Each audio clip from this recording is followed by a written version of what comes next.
This is Platemark. My name is Anne Shafer, and I am your host. This is Platemark Series 2, A History of Western Prints. Today we're going to be looking at an artist named Claude Lorrain. Now, Claude did not make prints. You may be surprised he's the topic of one of our episodes, but what he did do was establish a convention of landscape painting in France that had lasting effects into the future. He created at one point a book of drawings that were each drawing recorded one of his landscape compositions in painting. An early catalogue, raisonné, if you will. Those designs were transformed into mezzotint prints that were published by John Boydell about 100 years after Claude made them, and they became sort of a catalogue of landscape styles and types. They had, as I said, a long-lasting effect, and it is for that reason that we are going to look at him today. True is going to take us on this journey as usual, and I will let him do it. So buckle up and let's get moving. Well, hello. Well, hi there, Miss Anne. Seems like it's been a while.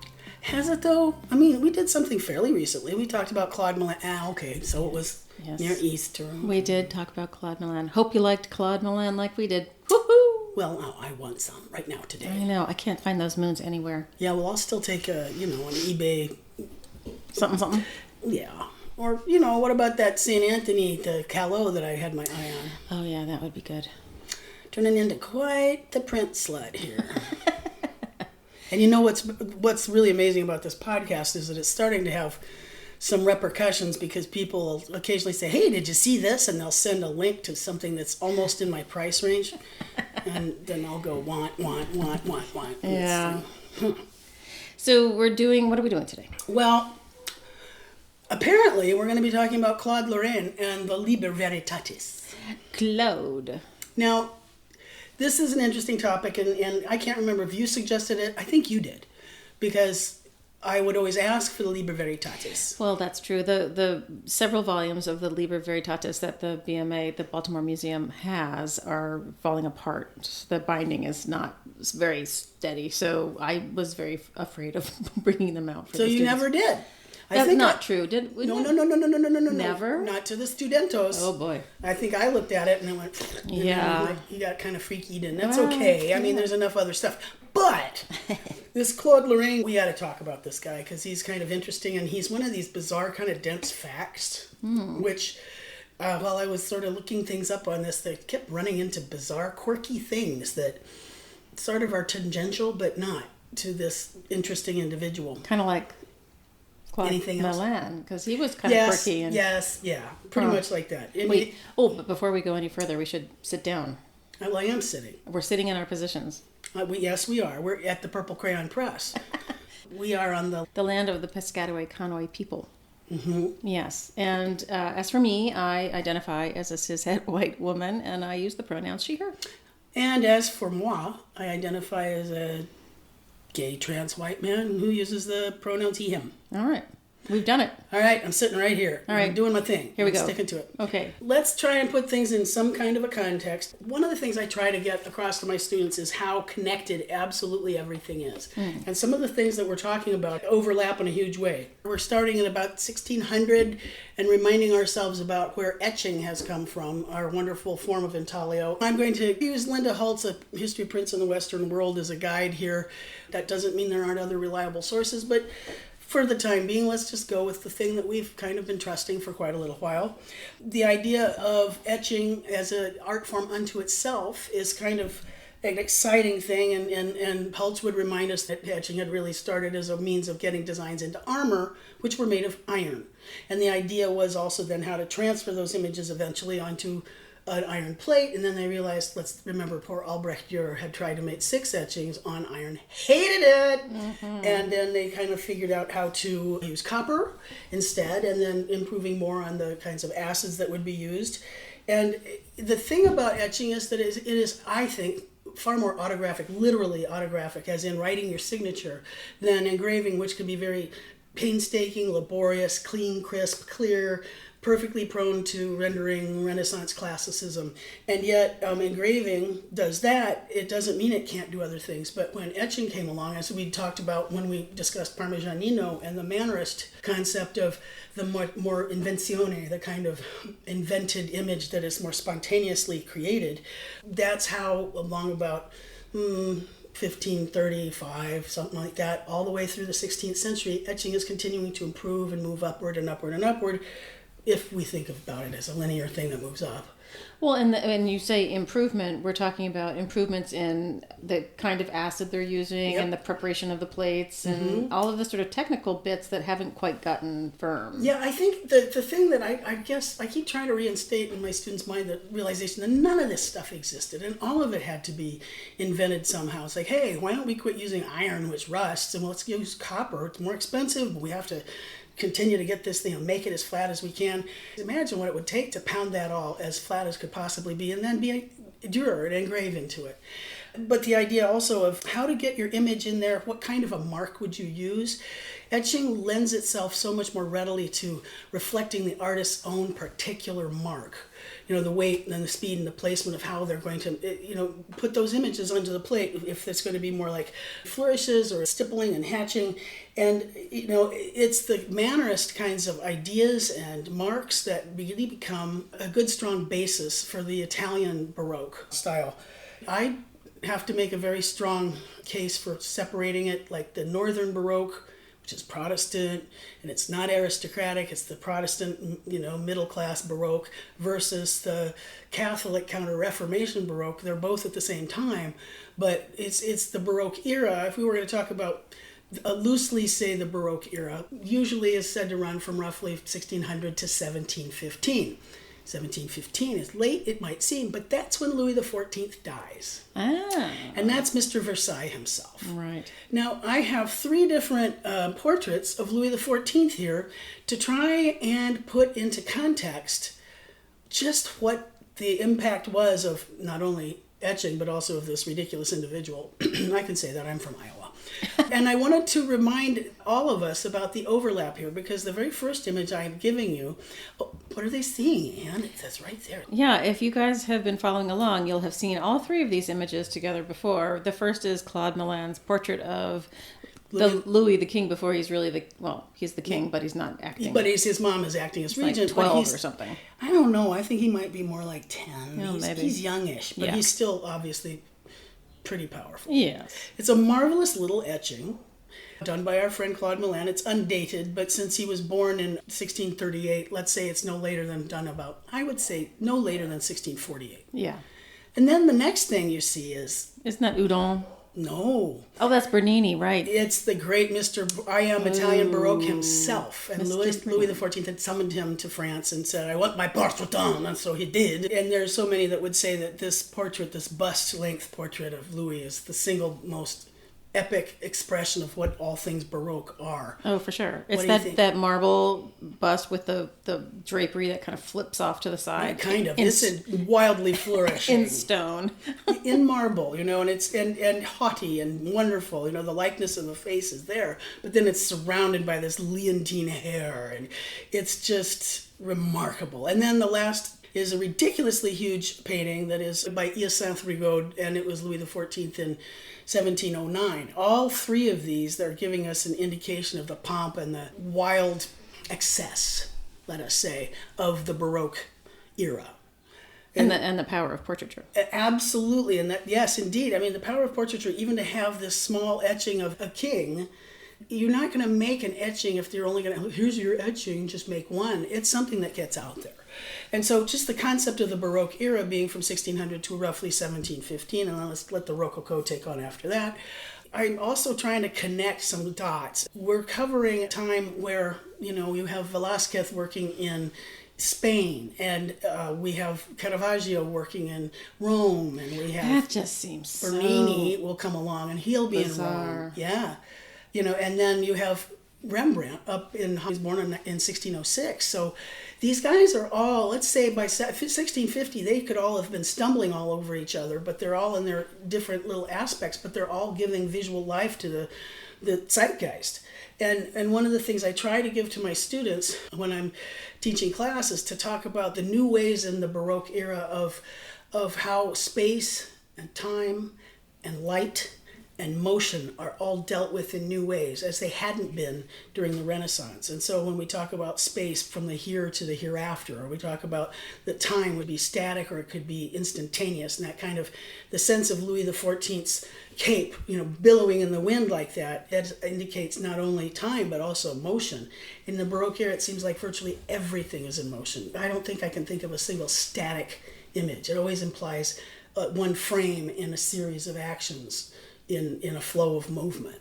And it seems like a very appropriate follow-on to mannerism. It is, and that's exactly why on one day I finally dawned on me, it's like, mannerism is the gateway drug to the Baroque. Right. It really is. Yeah.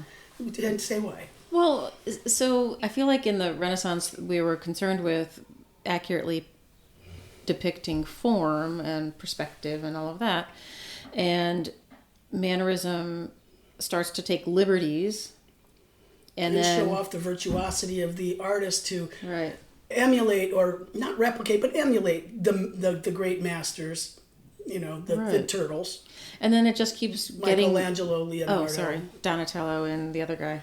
Raphael. Thank you, Raphael. Sorry, mind fart. I never watched the show. I didn't either. I used it because it was a good hook there for a couple of decades. No, I think it makes sense for a lot of people. But it's like it's art is. It seems like it's can we and how do we depict?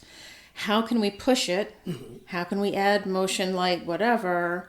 And then finally, when we get up to the 20th century, how do we break the picture plane apart? Oh. And now what? Then we go to pure abstraction, and now what do we do?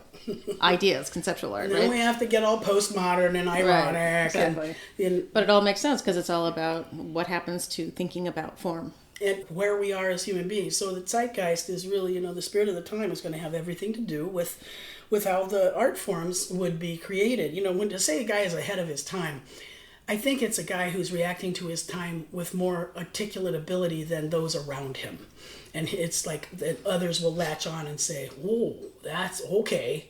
That works for me. It's like, hey, that Leo guy, he's got this anatomical thing. He's figured out some of this perspective and all of those things. So let's talk about, let's say, mannerism and how it really loves that concept of the inventiveness and the gestural sense and all of that being kind of the gateway drug for the Baroque style. But then if we get to the end of the centuries, then let's start thinking about Barocci. And we've spoken about him before, that glorious St. Francis receiving the stigmata.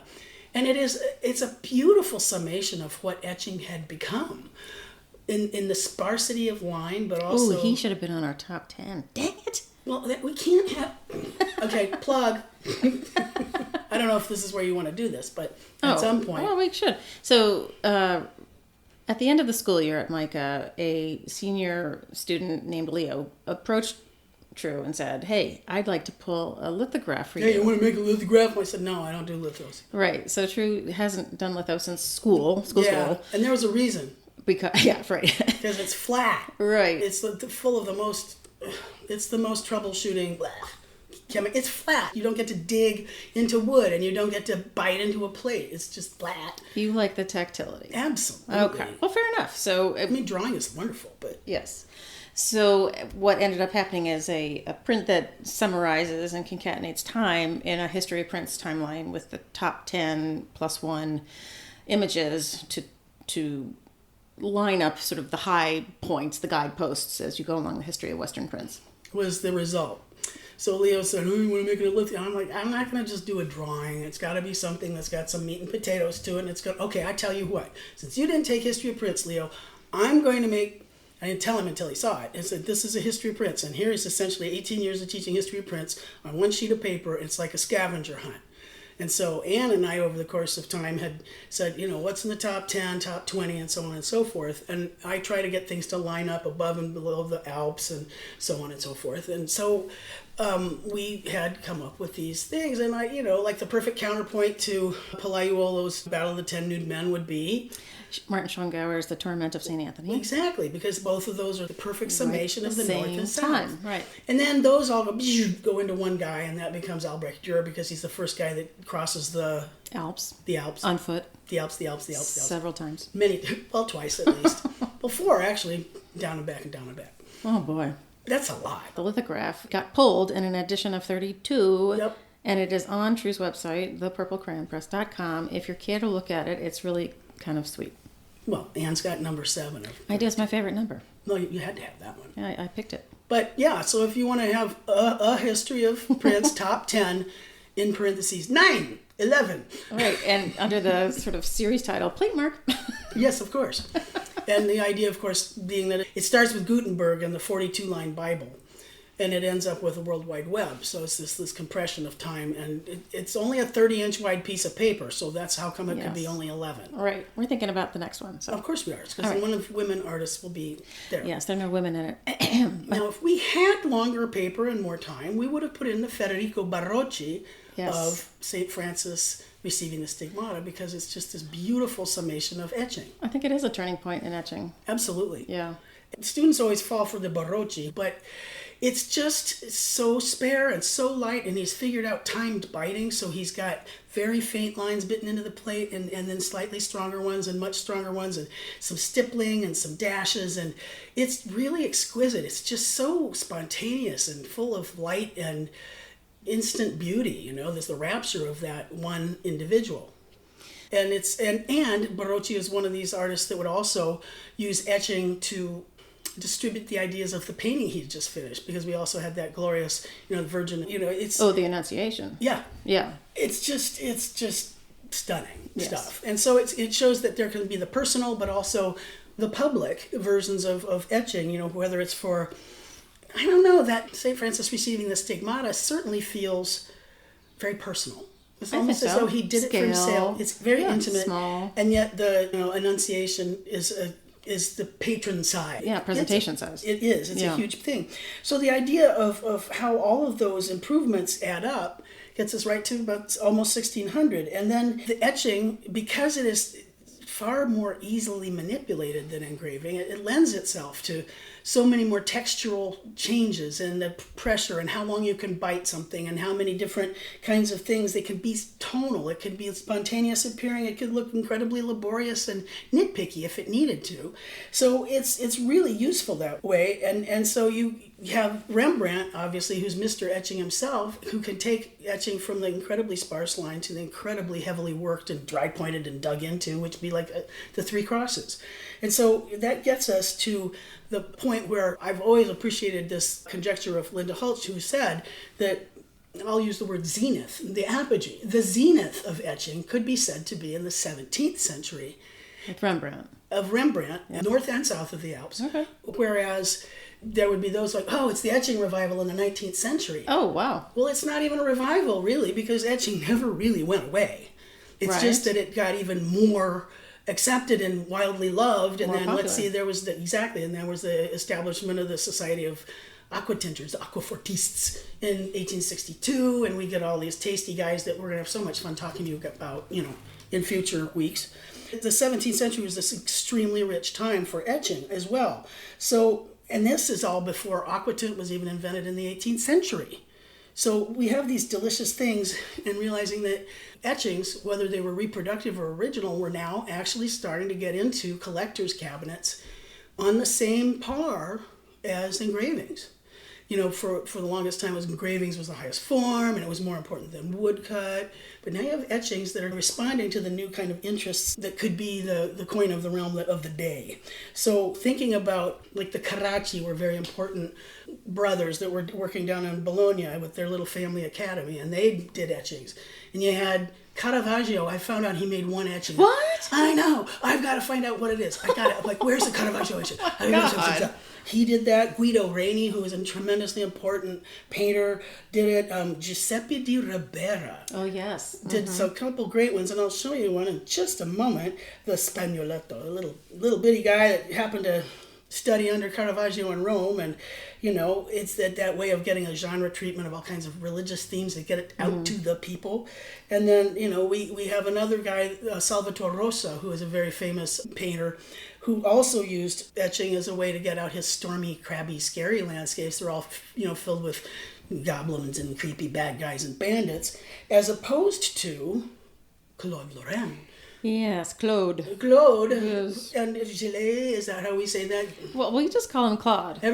He's Claude. Alphabetized under C. Why? I don't know. Right. Well, because Lorraine was the independent duchy. It wasn't French. It's not his last name. Yeah, and Gelée was like a G-E-L-E. Accent grave. Grave E. So pronounced G-E-L-E. Oh, Gelée. Gelée. Mm-hmm. So we think he was born in 1600, Claude Gelée, in Lorraine, which was the independent duchy. But everybody calls him Claude here in America, but Claude if you were out in the world. And so, we have so many artists working at the same time. I think erroneously, for the longest time I thought, Claude Lorrain, he must be French. Well, he is Frenchish. And he's Frenchish at the same time as Poussin, Anne's right eye just went,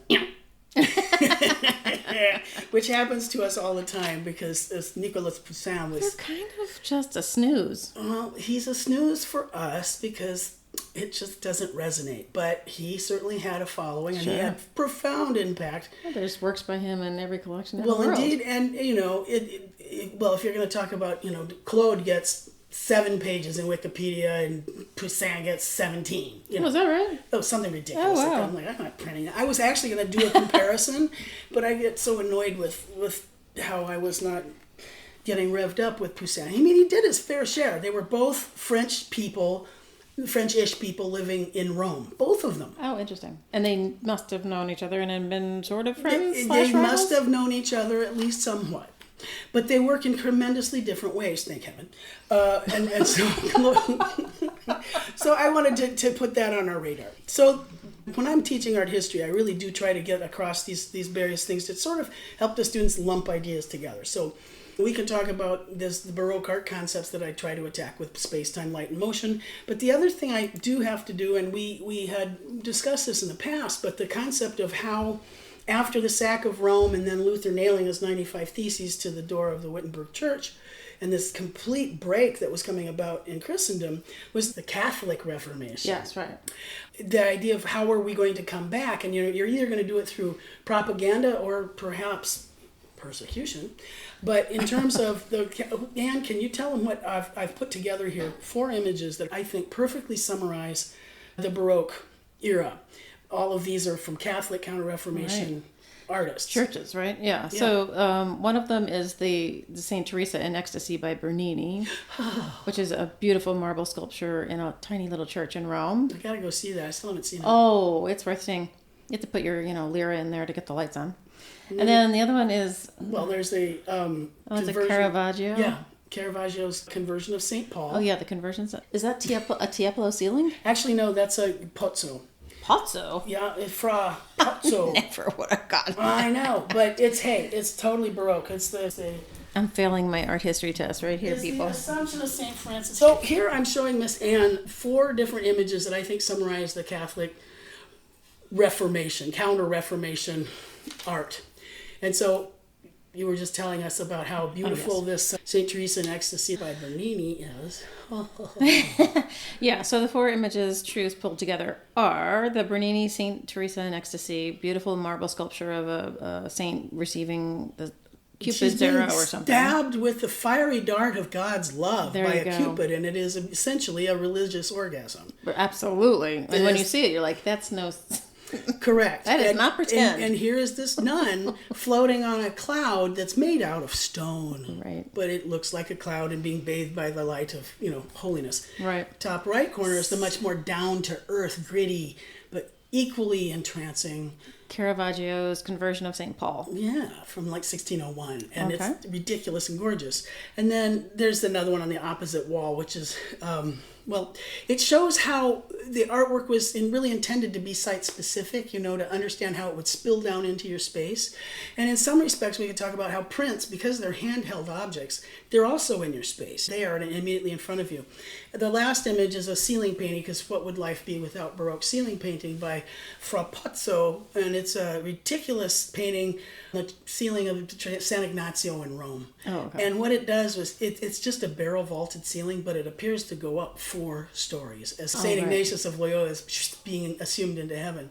Well, so the whole point of the Reformation, the Catholic Reformation, was to make everything as spectacular as possible to lure everybody back to the church. And so if you could connect the churches with heaven, and you could ascend through that beautiful the ceiling. Here to hereafter, you just erase any of the unreality. So, I give my students 4 buzzwords, and you would have to admit that all of these images are wildly theatrical, yes? Yes. I mean, there's nothing understated about it. Illusionistic, exactly. The trompe-l'oeil quality of assuming you clear into the heavens, the ceiling is blown off of the church, or that this saint is falling directly at your feet.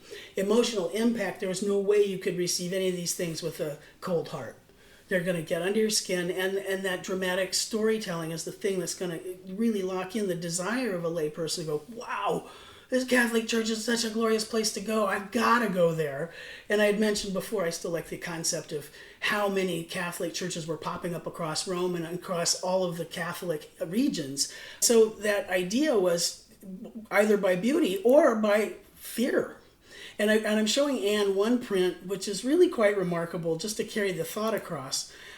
That's beautifully emblematic of that gorgeous age of etching. This one is the martyr. Okay, it's a long title. The Met gave it. Its short name is the Martyrdom of Saint Erasmus. The entire Met title is the Martyrdom of Saint Erasmus, who is prostrate, having his innards removed, 2 putti above, holding the crown and palm of martyrdom. And this comes from 1630. Now, and this is Pietro Testa. Yes. But this sure as heck looks like our friend Parmigianino. It kind of does, right? Why do you say that? You're right. There's something about the sort of sketchiness, but the lightness of the ink color he's chosen, and that the guy's kind of laid out like Christ was being raised from the tomb. Yeah, and yet this is actually, believe it or not, 100 years later. You're so right about that. But this is even more vivid and graphic, yes. Because poor Saint Erasmus, they're pulling his guts out in front of us. They're making it as vivid as humanly possible. And even as he's wailing in pain and his gaunt body is being rent asunder, there are these 2 little chubby puto going, hey, hang in there, pal, you're going to be in heaven soon. But it's just this kind of, the Spanish Inquisition thought of persecution if you are not true to the faith. So you have these 2 polar opposites, Yeah, that's a great way to get people to stay. Absolutely. You're like, you're gonna love it, or you're gonna die. Right. I also needed to remind you that, as we talked about Jacques Callot, that's at exactly the same time. And those miseries and disasters of war were created as a response to this invasion of one Catholic country into another area that wants this and wants that. The grizzled new means of photojournalism, if you will, is what Callot gave us in 1633. And so when I show the students, and it's in the top 10, by the way, of course. The hanging tree has to be in the top 10. Yes. But the concept of the power of prints is, the size of this print is minuscule, but it was created in exactly the same time as this gorgeous Peter Paul Rubens' The Consequences of War, which shows Venus going, no, don't go. Perfectly example of the flamboyant Baroque. And it's the exact same time as Velázquez's The Surrender at Breda. Both of these were images that were conveying exactly the concept of the time, either through mythological means or through actual historical events, how the Spanish, through their great organization, managed to defeat this little ragtag group of Dutchmen who have to hand over the key to their city. But those are enormous history painting kinds of things, and yet the proportion, I love the fact that these huge ideas come in small packages, but I was very proud of myself when I gave myself this impact, that the concept of how prints you can't put that genie back in the bottle. And so, having the ability to get the printed image out all over was tremendously important. So all of these ideas leading into the Baroque and the establishment of the French Academy of Fine Art, Established in 1643, right when all of our big hotshot artists are working. It's reestablished by the time Louis comes of age in 1663. And by the way, Bernini designed a facade and nobody liked it, but they loved his portrait bust. Oh, wow. Isn't that wild? But it's amazing that he's doing sculptures, architecture, in France. And he's like, painting. All of that. Yeah. And composing and singing and writing poetry, because Right. like you do. Right. Because he was essentially the Leonardo of the I think I don't know enough about him. Yeah, it's the more you read about these guys, the more interesting it gets. So another incredibly important light of that French Baroque, or shall we say the Catholic Counter-Reformation Baroque, was Nicolas Poussin. And he was born in 1594, and he died in 1665. Now, I'm showing Anne two very, very, very important paintings by Poussin, who is essentially a peer in time of Claude Lorrain. Right. And I'm showing you two images that are very important. Painting by Poussin. It's called Et in Arcadia Ego. Thank goodness you know the title, because I blanked out. There in Arcadia once dwelt I. Okay. And these two shepherds are looking at a tombstone, and it may have the name of someone they knew, and yet the figure of death is standing over them. She's deaf with that yellow It might be robe? death. Yeah, she's not necessarily there. She's an emblematic figure. This is all very classicizing, dealing with, mythology. That's not their mother looking at the tomb of their father? No. Sorry. She's in a much higher class than there. Look at hierarchically, look how much bigger she is in there. Okay. That's okay, but notice how beautifully her drapery clings to her body. And she's indeed. very classical. And Yes. then it's St. John writing on the island of Patmos. Oh. He's writing, I believe, a gospel. Okay. So, what do you think about these landscapes, Anne? Well, Do you think of them as landscapes? no, they definitely are smacking of history / religious / mythological paintings to me, set in large landscapes for this, I guess, the sake of demonstrating our prowess at painting landscapes. That's always what it seems to me. Like, Yeah.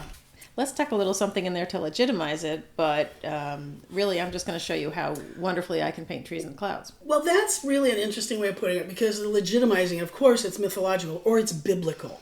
I look at these and they are, air quotes, perfectly composed. My eye is led in. There's a repoussoir element in the front that pushes our eye back, and there's something that rounds all the corners and brings us towards the center of the painting, and it has, they're full of classical references or temple bits or so on and so forth. Temple bits. Well, okay, ruins. But, that Poussin was working in Rome, as was Claude Lorrain, and they're both making these paintings with these very important classicizing kinds of titles. And by the way, Testa, the guy that just did the etching he was a pal of Poussin. Oh, interesting. So it just sort of makes sense that they'd be going after these, very appropriate images. I think the thing that annoys me about Poussin is that it's just so damn proper. There's nothing about them that ignites a flame in my being. They're calm, they're collected. Are they trying to calm society down in their ways? It's the propriety of it, absolutely. Huh. So we're not going to talk about Poussin for very long, but just to get across the idea of another, let's say, dichotomy of what the Baroque era could be. The academic Baroque, which were referred to as the Poussinists, oh, interesting, were the ones that wanted this kind of very classical, very crisp, clear, polished surfaces, no brushstroke show. To me, the skies always look like the postcards that are overcolored that were made in the 1960s. Yeah, Kodachrome. And it just ding. The bottom image is the Rubenists, the free Baroque, the ones that were letting the light space-time motion come alive, and that the brushstrokes showed, and there was tons of action and activity. These are done at essentially the same time. There are these two strands, but both of these folks are working in a Catholic setting. Weird. So it's sort of like, the North and the South. You've got your Democrats and your Republicans, shall we say. Right. What it also brings to light is like two strands that grow out of the Renaissance. One of them is the Italian appreciation of disegno, that concept of the design and the underdrawing and all of the clarity and the pre-planning that goes into every painting. I mean, you set it up on a grid and you'd have it. in the top image Anne's seeing is a Poussin painting of the rape of the Sabine women. And you can even see quotations from certain sculptures. And the women, these big, bulky women are going, no, don't, stop, no. It's just, everybody is posed and frozen.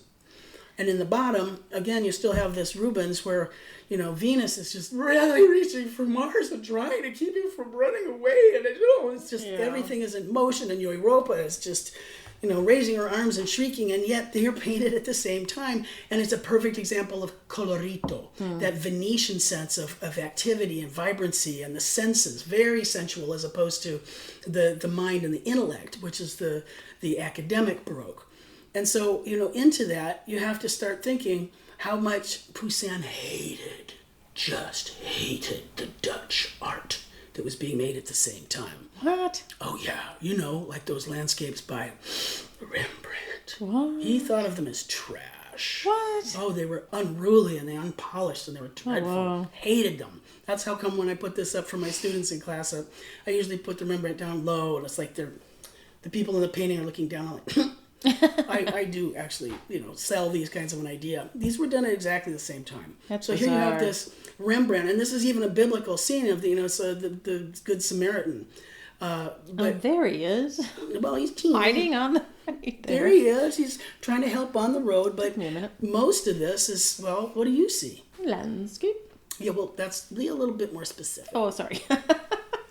Well, there seems to be a rocky outcropping on the right where the Good Samaritan might be heading for the night, maybe, to camp. And it's smack in the middle is this little stand of trees. I don't know if it's little. That looks like a pretty... Oh, sorry. I think that tree's been through some battles. That's true. It's a blasted tree partially. Mm-hmm. Yeah, which is a definite Dutch convention. And then there's a very light kind of valley floor in the middle ground. So I guess the sun has hit it, but behind it there's a storm coming through. Yep. Yeah. Now, to completely throw these guys off, I'm going to say, if I were to cover up this Good Samaritan, I'd say, this is Mount Katahdin, 1830, Thomas Cole. Sure. You'd go, oh, son of a bitch, so it is. Yes, yeah, for sure. Well, okay, so let's compare another one. This is the one I always give them in class, which is at the similar time, all right? So the Dutch love of landscape was usually a way of portraying their own world. And so Poussin has got this completely imaginary classicizing landscape with our lovely Arcadian shepherds, in the antique times, versus, let's say, Ruysdael's view of Haarlem at the bleaching grounds, which is an extraordinarily beautiful painting. It's at the Mauritshuis in Haarlem. What do you think of this particular landscape, Miss Anne? Well, it certainly looks like he's looked at clouds more carefully. Because the entirety of life up in the Netherlands is run by the sky, right? I always say it's a drip dry country, right? Because 2/3 of this painting is sky. Because that storm is going to roll in off the North Sea and then it's going to pass and it's rolling past. And 3 times a day the weather is going to change, right? Right. And then you have the church, which is the heart of the city of Haarlem, and then up close in front in the bottom third of the painting, what are they showing us? It looks like it doesn't look like they're working in the fields. It looks like they're linen drying fields. Oh, linen, okay. And they're laying them out, in the sun to dry. I see. And what's interesting, too, is that Ruysdael is showing you how the sun has punctured through those heavy, dark clouds, and in some spots is opening up into these areas. You can feel the damp moisture. You can almost sense the touch of salt in the air. It's just the marvelous atmosphere of this. Far too naturalistic for the likes of Poussin. Well, so I guess that raises the question of what painting is supposed to be and do. Well, there you have it. So the Academy, of which Poussin is going to be like Mr. Kingpin, as they get their whole academic act together, he's going to be regarded as the one who has and doesn't says it all. But the academies are started under the patronage of the king, but who's behind the push? It's really the French state. It is an extension of the French state. Okay. So the French Academy of Painting and Sculpture was established in 1643, and they were getting it together, and then they reorganized it a little bit, but it's the Academy of Arts of Painting, Sculpture, and Architecture. And it's run by this very august group of tight-gripped people that show it as an extension of the state. These academies, such as another big one that would be the British Academy, and that was started in 1768. The part that blows my mind is that Benjamin West, an American, was one of the founders of that. But the rest of them were all the Brits who were in the heart of their, the portraiture phase. The Academy has this hierarchy, and it has always been thus, which of course at the top of the stack is history painting, and it could be biblical, mythological, or historical as in actual events. And the next layer down would be portraiture, right? And it'd be just like, the monarchy, and then normal people, historical figures, and then, us, maybe if we're lucky. And then the next layer down would be a landscape. The next one down would be... Still life, probably. Yeah, it's still life. Before genre. The genre is the... what do the simple folk do? Right. Its genre is at the bitty bottom. I think genre has always been a term that's confused me, just to clarify for listeners who haven't sat through as many art history classes as us. Basically, it's images that portray normal daily life and tasks. Absolutely. Now, if you teach art history at a music school, such as I do, then they'll say it's a type of music. So the genre is these are symphonies or these are operas. Oh, right. It's a kind of thing, but in art we refer to it as scenes from everyday life. Right. But it is the simple folk, right? Right. So the idea is that, of course, in the Dutch Republic, which is not aristocratic. They're proud of the land. They have wrested from these attackers who want to try and make them back into Catholics. And so, these portraits of the land that they have won is a very endearing thing. And these kinds of portraits of the land will be in the home. Well, and they're enjoying a serious rise in the middle classes and God. Serious wealth. And isn't this the tulip? Yes, it's tulipomania. It's the golden age of Holland. And right, so they're portraying their largesse and their ability to rise without royal support. Exactly. So, remember, you will die. All those memento mori, still lives that will let you know that time is fleeting and that things in good life should be enjoyed, but don't you think that you're better than anything, death will come and get you. So you always have this kind of pragmatic sense of the good fortune that you're experiencing. When we think back to Poussin, and he's looking back to the Renaissance, and he's looking to things like Raphael, or he's looking to the coloristic or the kind of Arcadia that Titian would have exemplified, we have these very proper images. But what's really always interesting, if you ever Google an analysis of a painting, you're going to see some really astonishing rules and numbers that get placed into them. And here are just two that I use in class that Anne will put them up there for you. But just noticing how things are degrees of an angle, or that they're arranged on the concept of the golden mean, which we mentioned before and we'll mention again, which is that concept of this imperfect balance of opposites. Poussin is it's so calculated. I think it's so close to perfection that it's ice cold to me. I agree with you. At the same time, we get Claude Lorrain, who was born in 1600 or maybe 1604 or 5, and he dies in 1682. Either way, that's a very long lifetime. Is. And what you have in front of you, Miss Anne, what do you think? Well, it's a purported self-portrait. I assume it's a self-portrait, and it's looking sort of Velázquez-ish. Yes, he is, isn't he? Very sort of dark and Spanish. Kind of wonderful, and he's got that wide look. If he looks like he cut the Van Dyke beard part off, but he's got a little soul patch there. But he still has the Van Dyke mustache.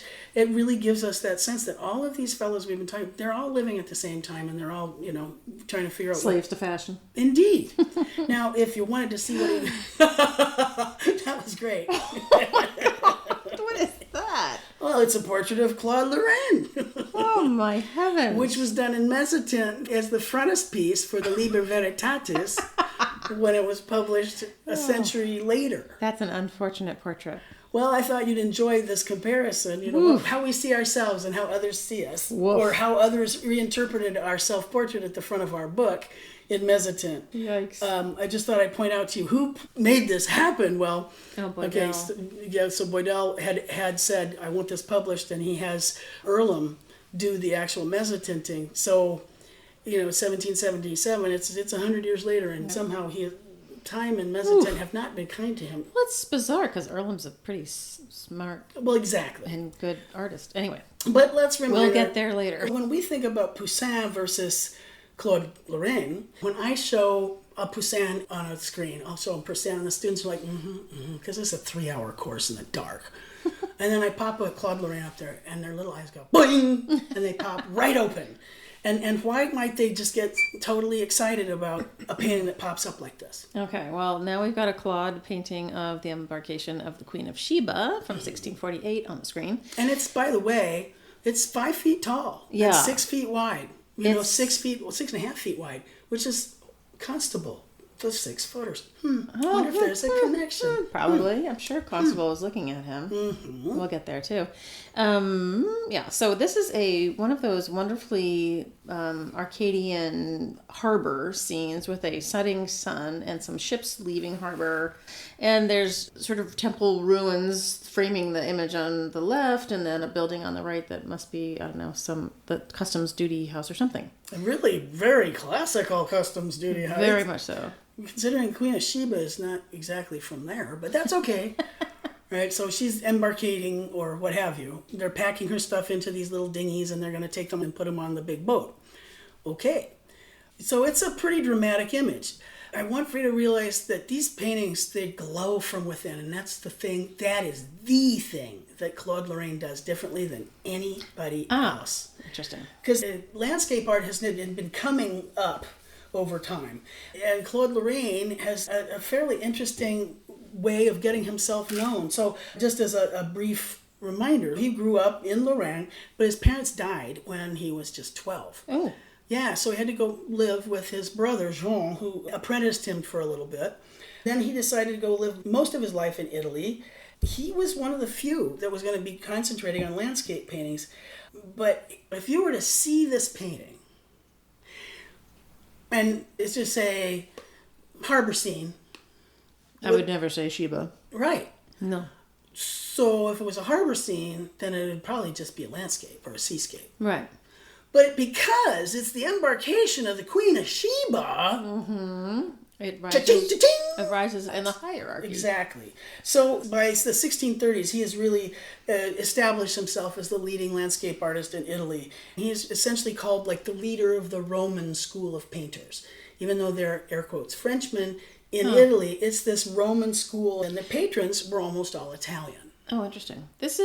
You're right, this is the first time we've seen somebody paying attention to light like that. That's something that, of course, Turner and the Impressionists will pick up. I wonder why, after his death, he became very popular with English collectors. And the UK retains the highest proportion of his work. I have no doubt. How do you suppose? I wonder. So the thing that takes us to that step is that he was incredibly busy with pen and ink. He drew constantly. In fact, he owned most of his drawings when he died. But, that's practicing. It could be preparation sketches. They could be presentation drawings if you want. Well, and at that point, you weren't selling off your sketches. Correct. Like that. You would only sell presentation drawings. Correct. The things that are ready. But here's the deal. He's one of the very, very first to sketch on site. What? Yeah. Do we know that? Yes, we do, because he told his biographer, Baldinucci, right before he died. He has 2 biographers. There's one who knew him younger and actually lived with him. And then there's another one, Baldinucci, who talked with him when he was older. But they both remarked that he would talk about sitting out, and he actually did, believe it or not, oil sketches. Oh, wow. On site, en plein air. I bet those are great. So that's a kind of a thing that we don't hear of until the 19th century. No when we're kidding. talking about Millet and Corot and all those boys and Barbies on. Exactly. There's some things that he is quite influential with and very innovative. And just so you know, he did do 40 to 50 etchings of his own. He did etchings of his own work. So... Yes, finally circling around to Prince. So we had to get there because it's important. So, and another thing I needed to tell you. When he did go down to Rome to start learning, the person that he was spending the most time was in this is gonna get your doors like blown off. He worked in the workshop of Agostino Tassi in Rome. Now, according to Sandrart, who was his first biographer, at some point he went down to Rome, was working as a cook for Agostino Tassi, who eventually said, wait a minute, why don't you just come and be a painter? And pulls him over to do that. And converted him into an apprentice and taught him drawing and painting. Now, get ready. Okay. While Tassi, known as the rapist of Artemisia Gentileschi, I'm sorry, had a large workshop specializing in frescoes and schemes of palaces, and just went facepalm. Oh. So it's a small world. Oh my God. So Claude Lorrain's mentor, final teacher, was the rapist of Artemisia Gentileschi, who was the most renowned Caravaggisti working. She had absorbed all of Caravaggio's style and worked well into the 1630s. And we know because she took him to trial. It's an amazing thing. So get out your little biographies and start finding out about this amazing woman artist. Wow. I know. I went, whoa! I know. But there you have it. So he's working with Tassi for probably 3 years. And he had also traveled. He got to Marseille and Genoa and Venice. And he studied nature in France and Italy. But he really did settle back down in Italy because he really loved that Campagna. He loved the Italian countryside. And that's where he was doing these studies on the spot. I think that's where he picks up his ability to really have that sensitivity for atmosphere and light and that sensual quality. The colorito of the landscape as opposed to the disegno, Well, Poussin is busy making stage sets. They look like stage sets. Yeah. Claude Lorrain will be doing these kinds of things that just really do adore nature. He happens to populate them with classicizing elements, but it's an excuse. You cannot make a sky and a sea look like that without having really looked at it. Yes. Do we think that, and I'm sure somebody has done work on this because people have done, yes. Do we think that he's using a different under color to enable that light to come through? That's a great question. If I were a painter, I would probably be able to tell you more about, did he use gesso? What did he do a monochrome, brown sketch under? Brown. But there's something that just infuses these things with light in such an amazing way. Yeah. Oh, and by the way, he suffered from gout. And so when he was about 63 years old, he had a very terrible passage in his life, but he managed to recuperate from that and kept painting until 1682. Wow. And apparently his last painting is kind of scary looking, but hey, that's what happens when you're 80. So get off his back. Okay, fine. When he died, it says here, he only owned 4 of his own paintings, but he had all of his drawings. And the most important of his possessions was his Liber Veritatis. Yes. The most important of his possessions. Wow. Wow. Now, where would that take us? The other thing I want to point out to you right here, Miss Anne, as we've been looking at the embarkation of the Queen of Sheba, is that it had been in the collection of a guy. It was eventually given to the British state. Turner said that when Turner gave his gift to the state, that they could only have it if they would hang his paintings, Turner's, next to Claude's. Oh, right. I'd forgotten that. And it makes so much sense. Yeah, doesn't it? Of course. Now, when I was sort of beefing about Poussin and saying he's Mr. Math, well, there is this golden mean, this lovely 1 to 1.618 kind of concept of these shapes, that the balance that you'll see. And so I set up. Can you describe the golden mean a little bit more? Hate to be. Sorry. Well, after we talked about it the last time, someone emailed me and said, what are you talking about? So the golden mean, or the golden ratio, had been around since ancient Greece. And it is the single most irrational number. 1 plus the square root of 5 divided by 2. Mm-hmm. And it is... Oh, that's right. It's the Greek letter phi is what denotes it. And so it's really mysterious and lovely and wonderful, but it is equal to 1.168. And that peculiar, it's used in the Parthenon in terms of proportions of the facade. It's used in the proportions of the most beautiful human faces. They've done computer algorithms where they set up the proportions of the eyes to the nose, and it is like 1 to 1.618. It's this peculiar way of dividing a horizon line in fifths or some such thing, but it's not like dividing the square in half and half and half to get the Nautilus shell. It gives you the Fibonacci sequence as well. Right. So there are many different kinds of diagrams we could give you. The one I chose was this one because it pretty much shows the horizon line and the vertical that you'll see in Claude's, but it is also exactly that beautiful Nautilus shell. Right.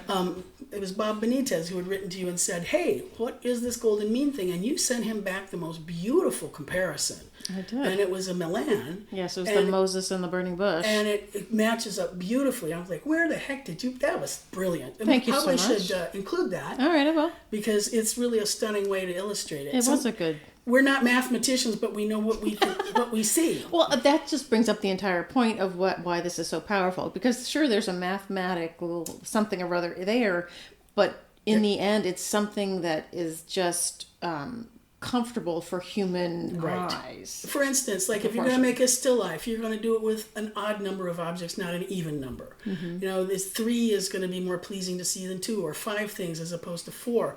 This thing, it's a marvelous division of space, and there's something really miraculous about it because it continues. It is so irrational that it can continue to go in on itself and in on itself and in on itself.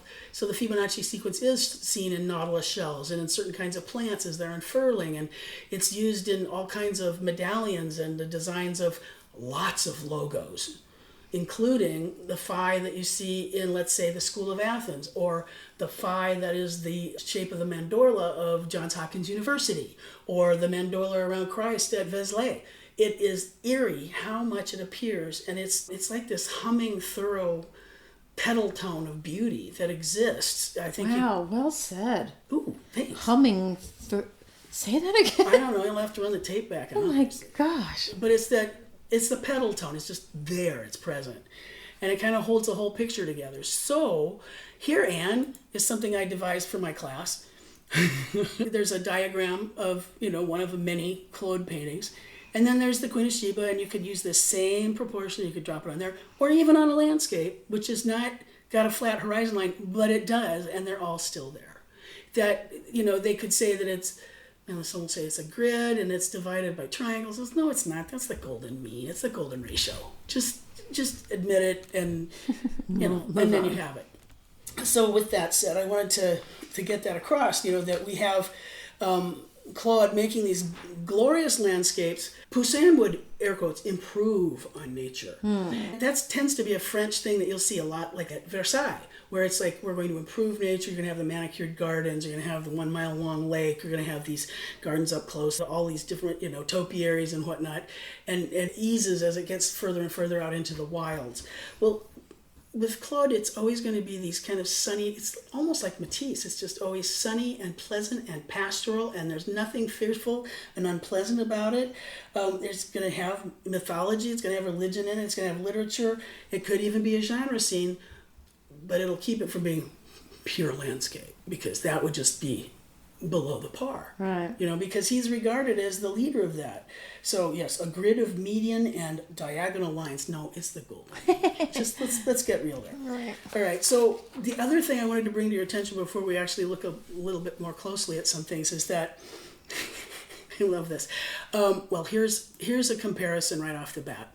Here's a landscape with country dance. This is a 1637 image that's at the Uffizi, and this is Claude's painting of it, and on the right-hand side you see Claude's etching of it. And of course it is what? It's the mirror. Is exactly the mirror image. If we go in super close, eventually you'll start noticing that they're almost invariably populated by figures.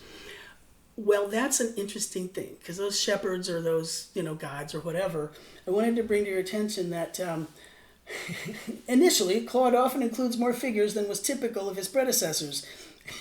Despite, as Roger Fry said, that's the great art critic from the 1900 time who gave us the term post-impressionism. Fry had recognized his figures as notoriously feeble. What? Sorry, it cracks me up. And then it goes on to say that the figures were mere genre staffage, shepherds, travelers, staffage. And sailors, Sure. appropriate for the scene. Well, there's another quote at one point where Claude would say, he charged so much for the landscape, but he throws in the figures for free, because he even knew that his figures, he was trying to get them better, but the figures are free. Oh, funny. Oh, that's funny. Because, we all have our own quirks. But you can imagine somebody like Claude who's doing all of these beautiful, glorious, seascapes and landscapes, would probably have in those bazillions of drawings of his a little catalog book of figures, staffage, to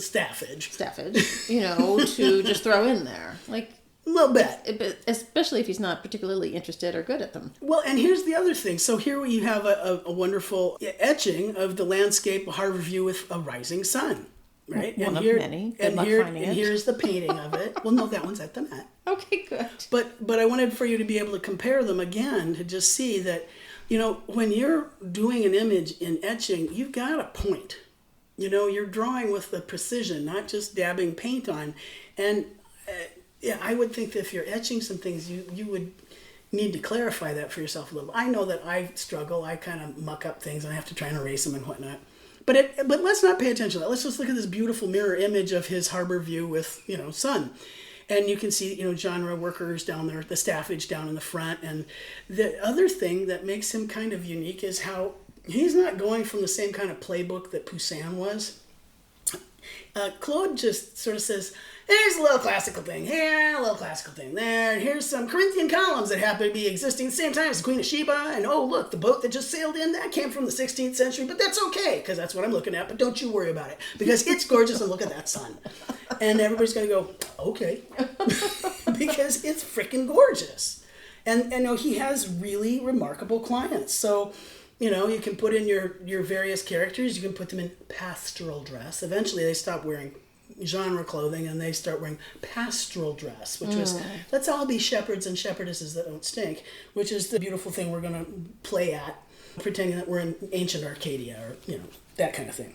Now, all of these gorgeous paintings that he'd been doing, this brings us to the Liber Veritatis, and Anne's like, finally, you're finally there.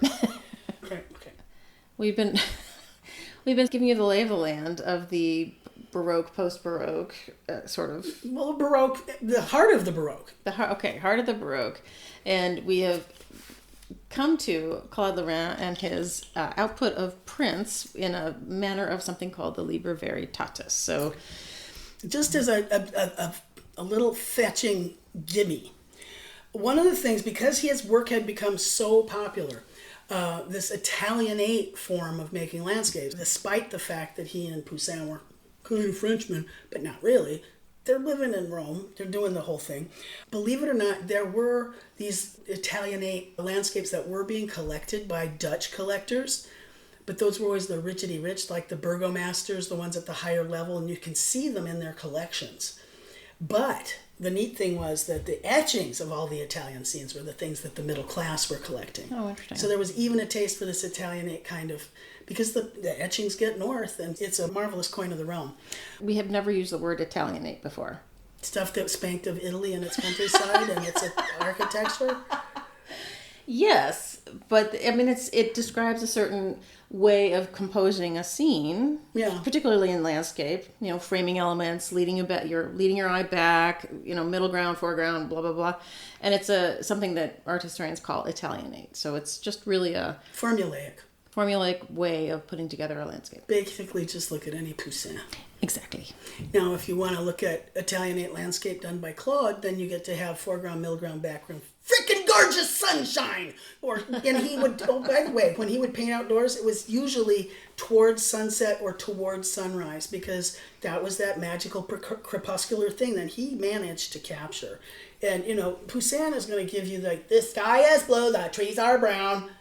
But Claude is going to let that light affect every surface in the painting. And that's one of the things that makes him so remarkable. One of the things, because he would become so well regarded and he was being collected by cardinals, and even Pope Maffeo Barberini had 4 of his paintings. The Pope owned 4 Claude Lorrain paintings. Wow. He was in the high echelon.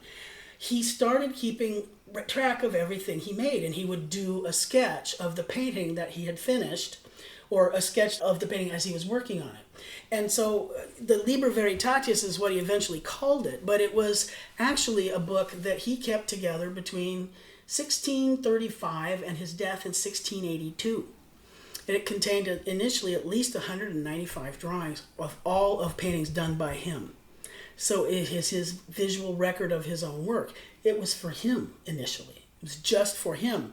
And so, when he died, it eventually becomes the property of the Dukes of Devonshire, and it's now in the British Museum.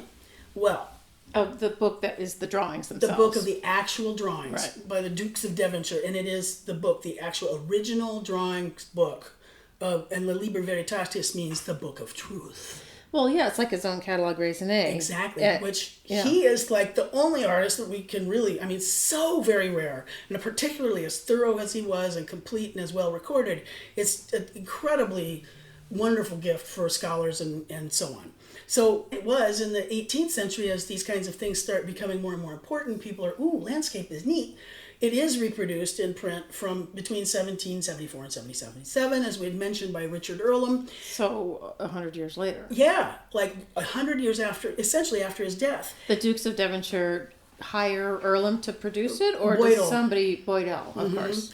And so once this has gone into print, it's so incredibly influential in terms of landscape painting, and that's why British landscape art, it's Boydell, it's London, it's all of those things, right?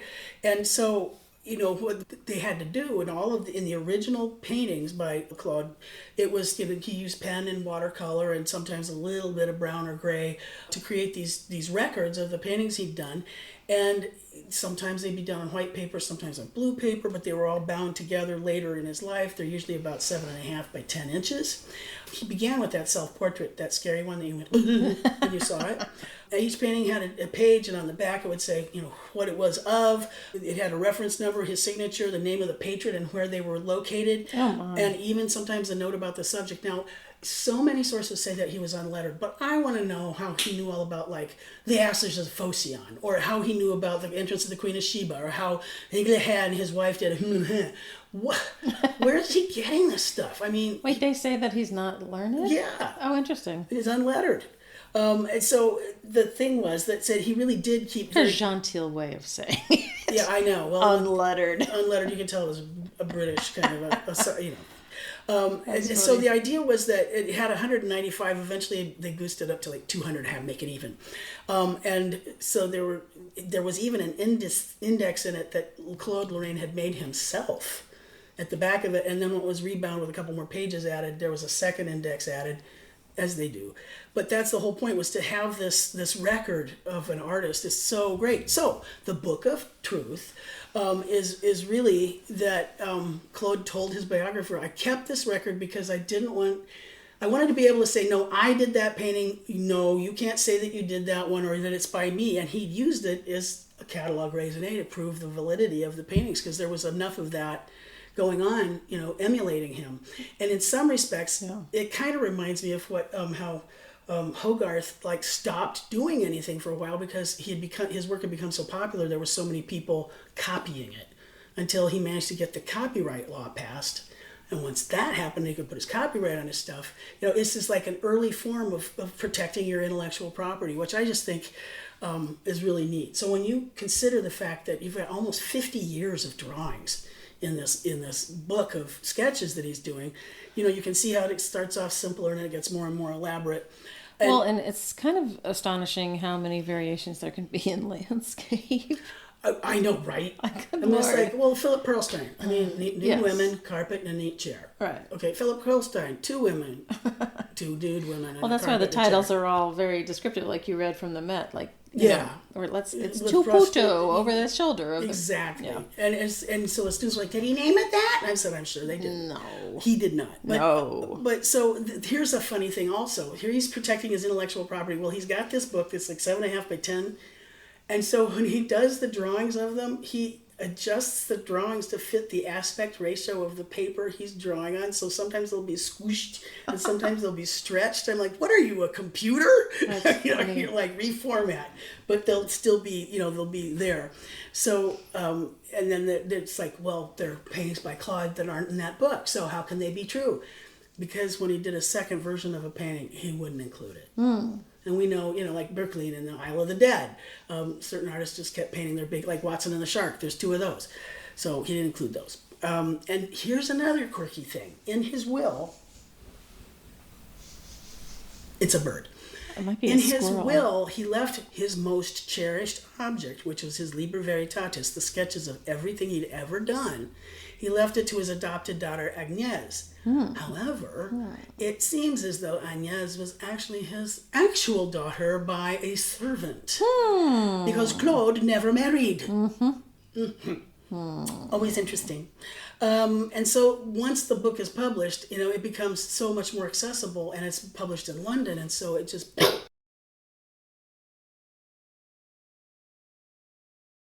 has everything to do with the way English landscape painting just took off, like crazed. And so a tremendous revelation.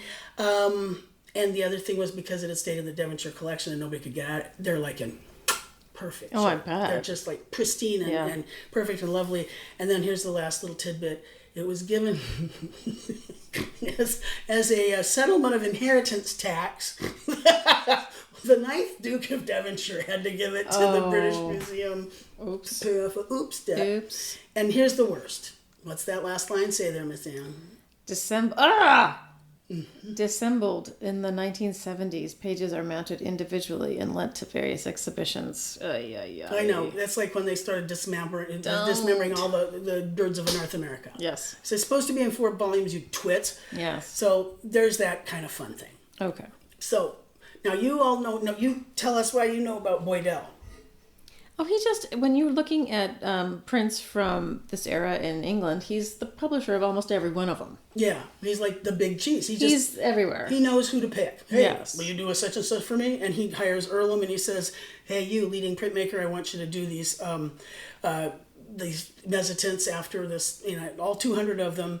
And so it's published in 2 volumes. In theory, I believe the 200 that are the original Liber Veritatis are in the first volume, and then a bunch of other Claude drawings are done in the second.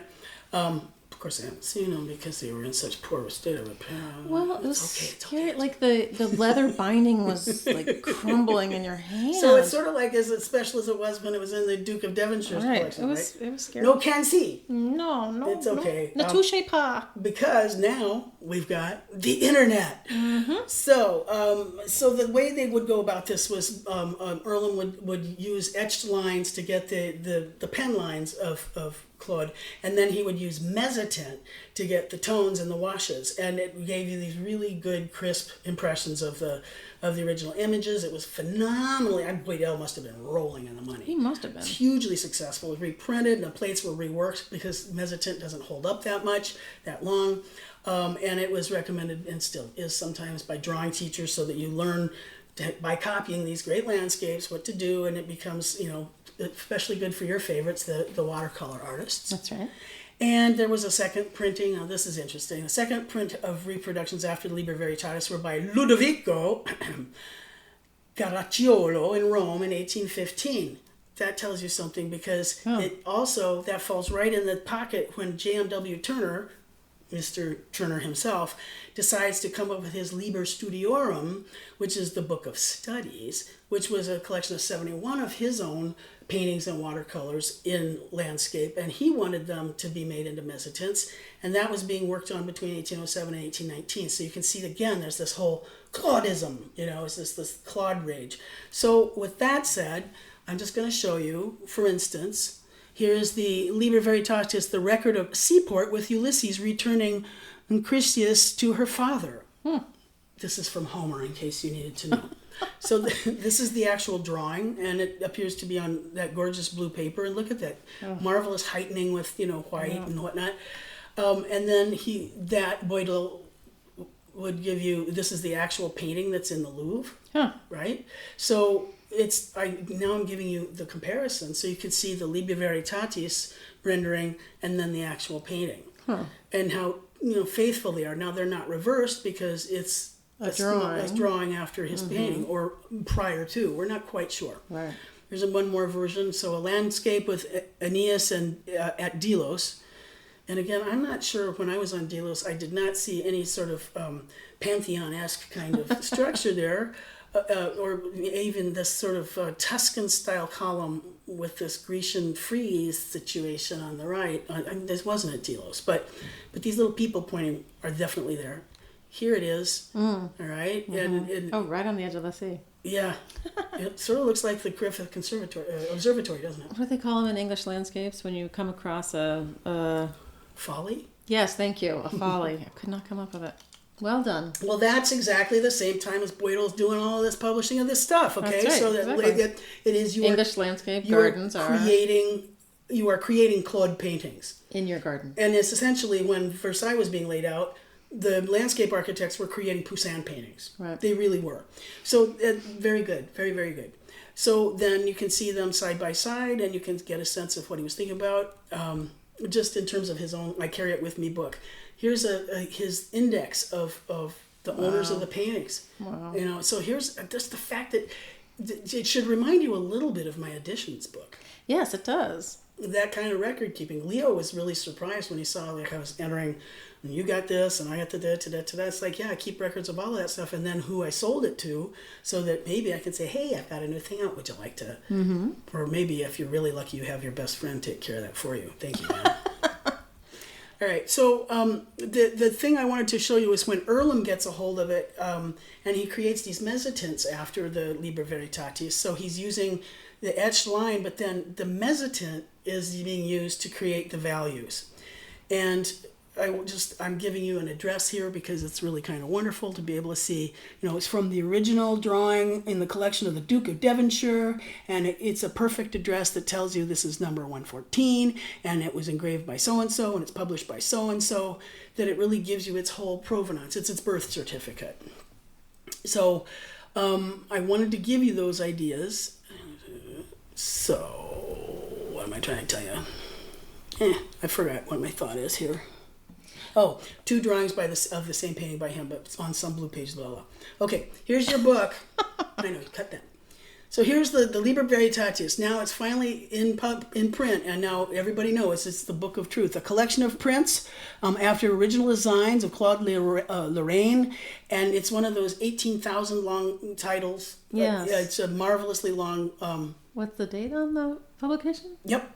And I can actually spell it out for you.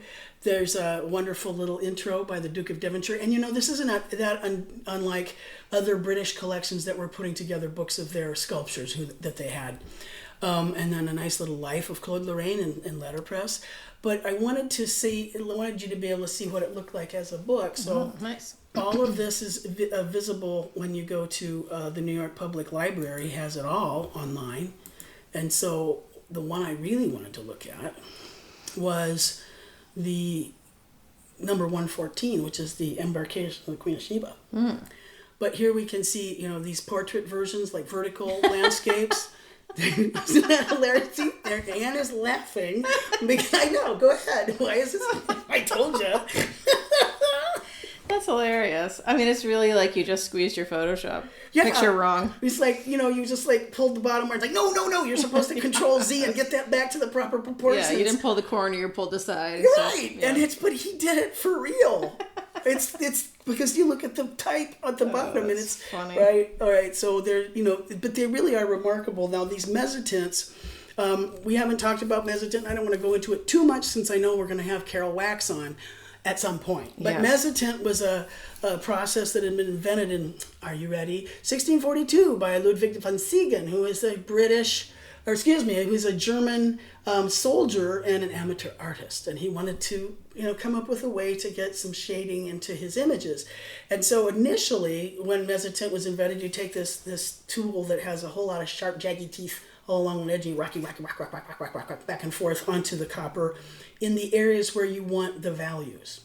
And then you burnish away anything that's supposed to go white. And so they used to work additively. Yes, very good. Oh, interesting. Yeah. So they would just do the tree with the rocking and leave the rest. Correct. So it would be light to dark. Gotcha. But by the time we get to the 1800s, they're working dark to light. So you rock the entire plate and turn it into this gorgeous black velvet, and then you pull out all of the lights that you want.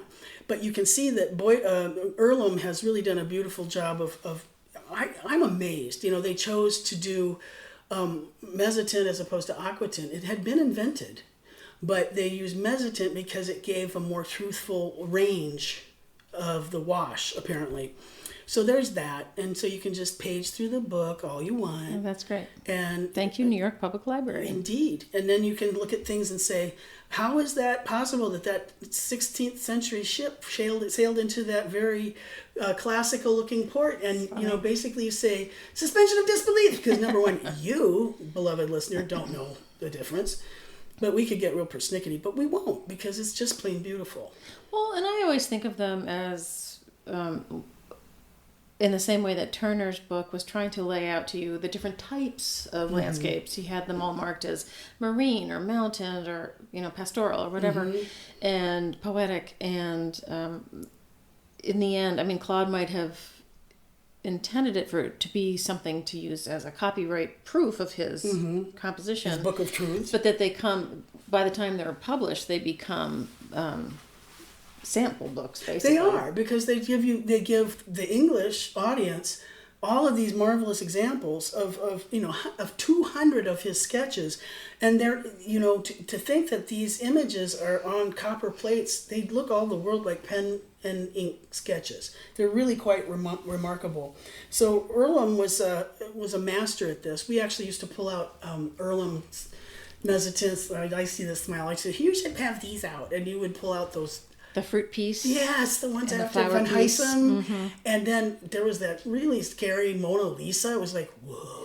Oh, yeah. Because it was bizarrely photographic, even though the guy died in 1822. Was that Earlham? Yeah. It was? Yeah. That wasn't Kalamata or somebody? Oh, interesting. Yeah. Okay. I went on one of our meetings, it's like, whoa. And the students like, whoa. And the thing is that mezzotint was referred to as the thing that the British really liked. So they referred to it, the French referred to it as la manière anglaise, right? It's that English thing. We don't do that here, but the English do. Yeah, the English did it. They loved it because they used it for all their portraits, because that big fluorescence of portraiture, the Gainsboroughs and the Rayburns and there's another little chapter I try to avoid. I'm sorry, no Pinky and Blue Boy. If I some can help of them it. are good. I know, some of them are really remarkable. Romney, yeah. But, mostly mezzotint was used for reproductive engraving. It's so interesting to think about how there was, believe it or not, this mezzotint craze in England. I didn't realize how a big damn dealio it was from 1760 until 1929. Whoa. Yeah, ka-chung. And that makes a lot of sense. Stock market crashes. Like, gosh, what I really need now is something to eat as opposed to a mezzotints. Think about it also that most mezzotints are going to last 100 to maybe 200 pulls. I can't even understand how you could, because that would mat down so easily. Right. And they'd go back in and refresh the ground. And then one more source, just to give it to you, was that, mezzotint sort of fell out of favor there for a little bit, but it had this amazing upswing, resurgence in 1990 with the publication of a certain book called Mezzotint, History and Practice by none other than Carol Wax, who I use all the time for, light and shadow in my drawing classes, because it's exquisite. Absolutely using that method for its complete abilities. So the publication of the book is in 1777 or something? Is that what you said? Okay. And so that springboards a whole bunch of stuff. The Liber Veritatis has this phenomenal ripple effect across the pond even, because, you have English landscape painting, but then you also have its impact in the United States. Because the kinds of landscapes that would be produced start evoking those concepts of not just the sunny Hudson River things, but some of the issues of the sublime. And so one of the people that absolutely loved the Liber Veritatis, was none other than J.M.W. Turner. And he was born in 1775, back when that book was being made, died in 1851. But, he essentially wanted to create his own manual of printmaking of his catalog of what the appropriate landscapes were. So he'd had this Liber Studiorum, the book of studies, of 71 of his paintings, watercolor and oil, that are going to be made into this book. And it's interesting. What I'm showing Anne here is that Turner, now remember, the Liber Veritatis was made 100 years after Claude had died. Right. But here's Turner coming along, and this is Turner, who is at the time, let's say, 32 years old. Okay? I'm giving Anne an image of the initial plate for the 5 Plagues of Egypt, which is a wrong number, but that's what he called it. And so Turner would have done the line engraving, and then he would hand that off to the mezzotinters, and in this case it was Charles Turner, no relation, who then would add the mezzotint rocking to it and then be able to pull all the light and shadow out, which is freaking, well, what do you think? Well, no, these mezzotints are really fantastic. And I think we did JMW drove Charles Turner kind of crazy. Not just him, everybody. And everybody else he worked with, because he was so exacting. On top of him. You know, he would do the etching and then he would make notes. He was not very nice. No, not at all. He was a very unpleasant person. Still, he supervised this thing so incredibly carefully. I mean, it was really smart. He knew he wanted to use, they tried aquatint for a couple, and they went, no. It has to be mezzotint to give these incredibly rich, dark values, this whole range that you could get. And have them printed in sepia inks, which is even more glorious than just black inks. What it is kind of this bizarre, marvelous hybrid between an original print and reproductive printmaking. Because, you know, you've got the sketch on the plate of where things are supposed to be, but then the mezzotinter is having to react to the actual painting. They're stunning. They're absolutely rich and delicious and marvelous. And then the different kinds of landscape he wanted was historical, mountainous, pastoral, elevated, elegant, or elegiac. That was because those are the ones that would look like Claude. Marine landscapes and architectural ones. And that was essentially Turner's whole philosophy of landscape up until he finished it in 1819. But I wanted to remind you, at that time, he's only 44 years old. 1819. He paints Rain, Speed, and Steam, the Great Western Railway. He paints that in 1844. Those really crazy, late, wonderful ones, he's 69 years old. Right. So there's still a vast amount of time. But to just see the birth of his idea of this sublime, that absolutely cataclysmically huge kind of thing that could happen in landscape, and then would eventually bowl over into American landscape painting with the Hudson River in school and whatnot. All of that goes back to Claude. Claude, yes. Which is really remarkable. So I wanted to give us one little parting quote from another Englishman, if I might. Claude's lack of interest in avoiding anachronism is perhaps seen most clearly in the ships in his harbor scenes. He's such a bitch, this writer. Very funny.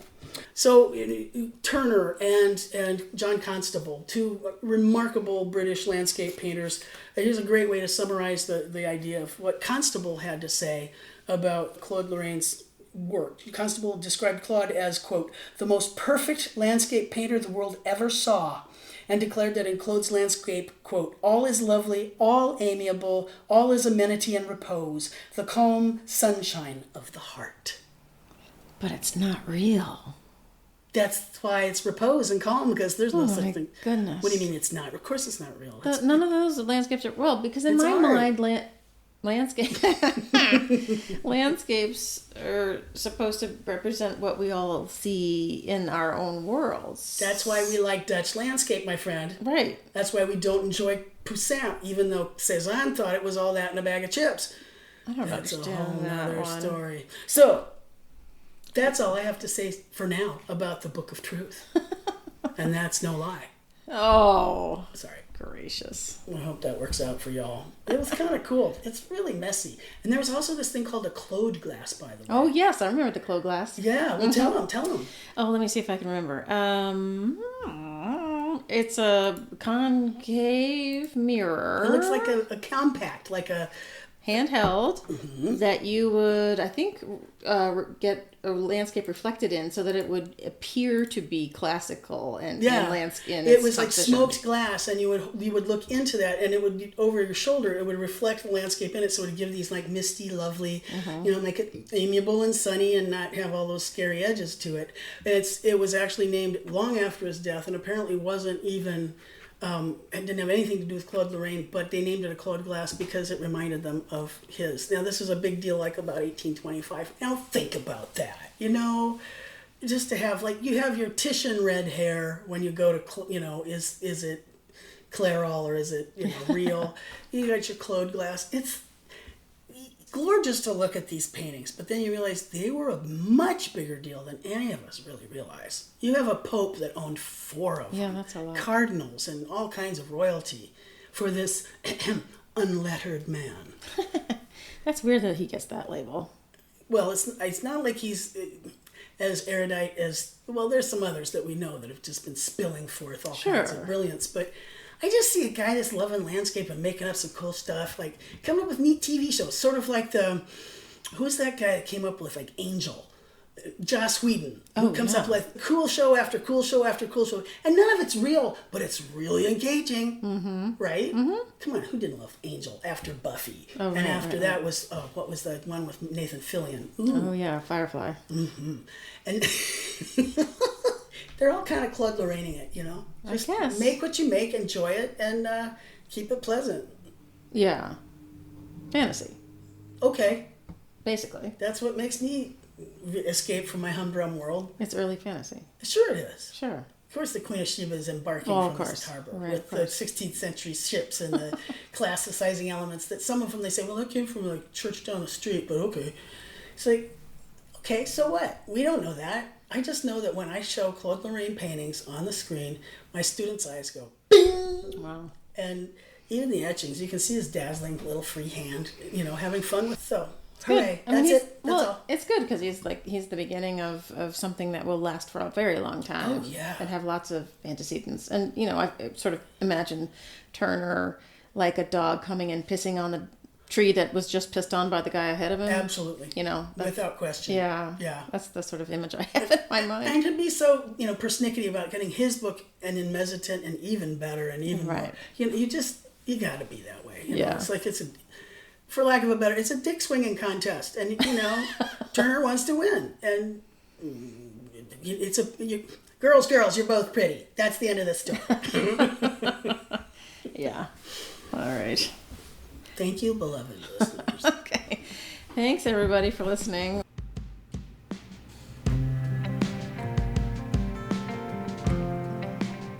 Hey, everybody. Thanks for listening to this episode of Platemark, all about Claude. I hope you liked it. We're going to keep moving with History of Prince as we're able. I'm sorry it's not as consistent as it might be, but that's how life goes.